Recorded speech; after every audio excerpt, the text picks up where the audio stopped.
If you've watched my Far Cry 6 review, you know that Watch Dogs Legion will be my last Ubisoft game for a while. In case you haven't, you can do so in order to find out why in detail. The short version is that these games have become tools promoting wokeness, and I'm therefore going to stop supporting them financially until they change. I've always enjoyed playing the Watch Dogs series. The idea of a dystopian future in which Big Brother is watching over everyone's shoulder is not new, but I'm used to seeing it executed in a cyberpunk environment. Ubisoft managed to pull it off in a more contemporary setting. Don't get me wrong, we are still in the future, but it's a future which doesn't feel so distant from today in terms of technological progress. This is where hackers have morphed from activists into full-blown resistance fighters. Let me quickly mention the Ultrawide support. The game works in both 32x9 and 22x9 without the need for any fixes, which is awesome. With that out of the way, let's talk about what makes Watch Dogs Legion so unique. In the past, we always got a specific protagonist, a key member of the resistance who we got to know well, someone with fears, goals, and unique personality. In Legion, this is not the case anymore. Here, the whole idea is that our group has been defeated and we have to rebuild it, meaning that we get to recruit people. The unique concept is based on the idea of playing any NPC you want to. You can even recruit characters which work for the enemy. On paper, this sounds like a great plan. It gives us a huge pool of playable characters, each with their unique appearance, perks, and advantages. But once you start playing, the flaws of such a concept become almost instantly revealed. Let's start with one of the biggest issues, the voice acting. With so many characters, who all talk by the way, you need a lot of voice actors. This means that you can't really spend a ton of money on really good ones. It's quantity over quality here. But I must say that I welcome playing a game where my character is not voiced by Troy Baker or Laura Bailey. Nothing against them, but let's give the smaller guys a chance too. That's the only way you can really find new talent. Still, while the voice acting in Legion is absolutely okay for the most part, there are some really weird ones. For example, I was playing one character which I liked, but then he got shot a few times and started moaning in the weirdest way. Just listen to this.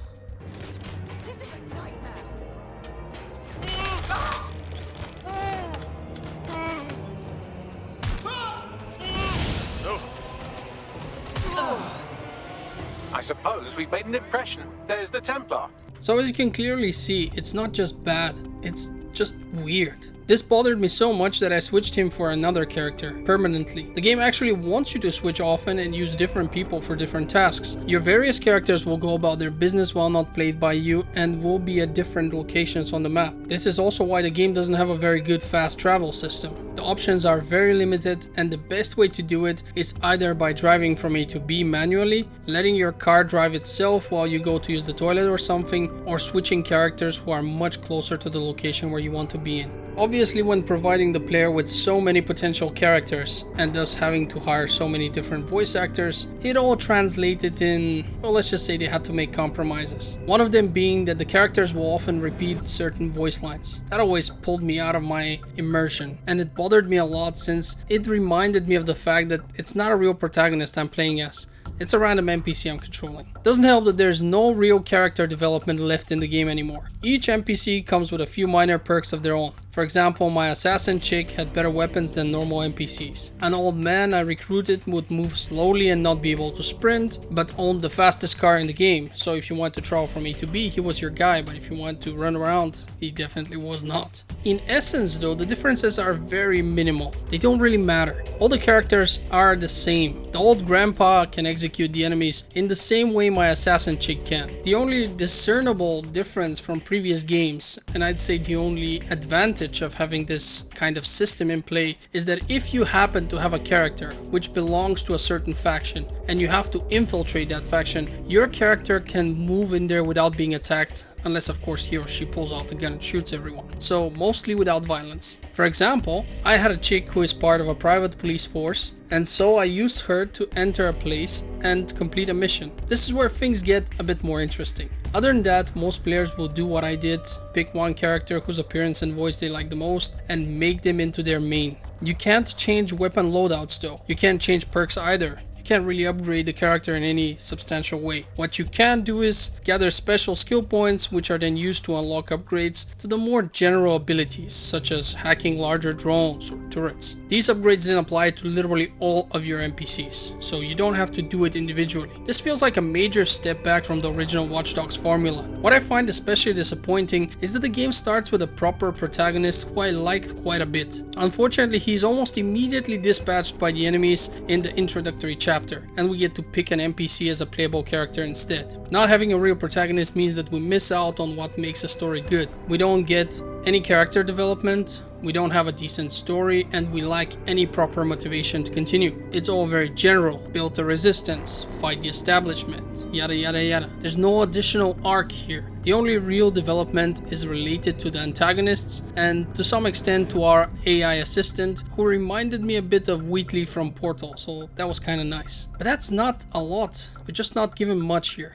And sadly, it's not the only downgrade when compared to the previous iterations of this game. The hacking system itself has been simplified in a lot of aspects. Remember how you could hack the traffic lights and cause crashes, which would then hinder your pursuers? You can't do that anymore. In fact, car chases are barely ever relevant anymore. Since most cars are autonomous, there's almost never an issue with stealing them. As a hacker, you just open the door and hop in, the car is instantly hacked. Since there's no driver who you pull out and immediately calls the cops, there's nobody who can really say that you committed a crime. It's not like the bystanders can tell. To them, it just looks like the car came to pick up its owner, which is happening a lot in this universe. The car AI sure won't complain, since, as I've said, it is instantly hacked. And speaking of driving, I was confused about the fact that there is no automatic GPS. Normally, when you have a mission, you would automatically get a GPS indicator which would take you to your next objective.